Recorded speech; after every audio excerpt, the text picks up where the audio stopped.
It seems like things are going really positively. We're getting new volunteers in the door every day, new people coming in to support us with their time or their talents or their contributions financially, and we really need that. We're definitely the underdogs when it comes to fundraising. We don't take money from big corporations, but the number of volunteers who are coming in and the number of donors who are coming in has been really honoring, and I'm grateful for their support.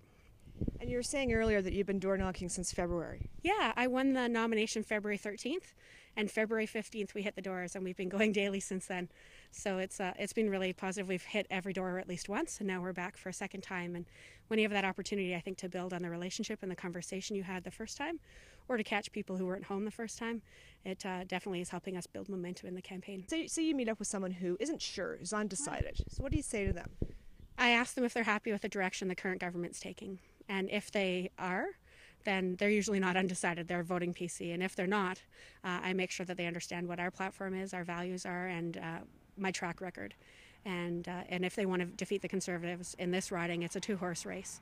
So the way to do that in Edmonton-Glenora is to vote NDP, and I make sure they know that. I share some information about the last election results included on this little candidate card I have. So this is from the 2012 election.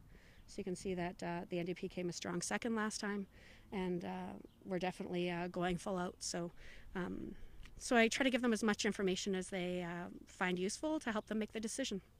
Well, what happens if you get someone who says, I'm voting PC? I thank them for their time and move on to the next house. You know, if they're happy with the direction the government's taken, then I'm not where they're going to park their vote. I'm the candidate, and we're the party for change for what we think are the values that most Albertans share, which is around making sure everyone's paying their fair share, including the massive corporations who aren't always, at the same time we're being asked to pay all these new fees and taxes in this budget, some of the most profitable corporations aren't being asked to pay a penny more into Alberta's future prosperity, and we don't think that's fair. So if people do, then they shouldn't be voting for me. They should be voting for somebody else.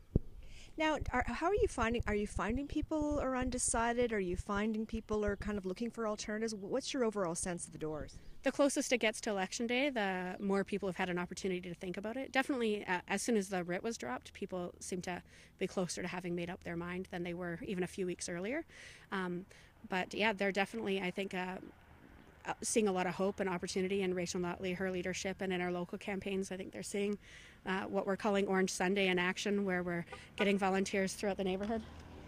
We're getting lots of support like that, people who recognize us on the streets and give us a little honk, or little kids coming up asking for autographs. I think there's a real excitement around the campaign, real hope and opportunity for the future, and for the right kind of priorities as Alberta moves forward. Have you had any kind of funny things happen while you're out door knocking, sort of unusual experiences?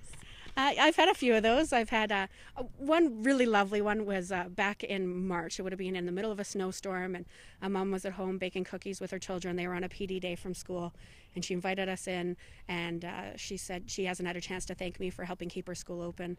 Their school was one of the ones that was considered for closure in the early stages of the sector review that happened 5 years ago. So she was really grateful that I brought forward a moratorium motion, that it passed, and that her kids still get to walk to school. And she gave us cookies, and that was a really lovely, and she took a lawn sign, and I think she's volunteering. So, those types of lovely moments. We've met a lot of pets, a lot of different dogs, cats, cockatoos, parrots, you name it. It's been really nice to get to know people, their families, and of course pets are a big part of that. So yeah, those are some of the highlights, I'd say. You never know who's on the other side of the door, and when you approach somebody at their home and you want to talk to them about their values and their priorities, it's pretty great when they're willing to engage in that conversation with you.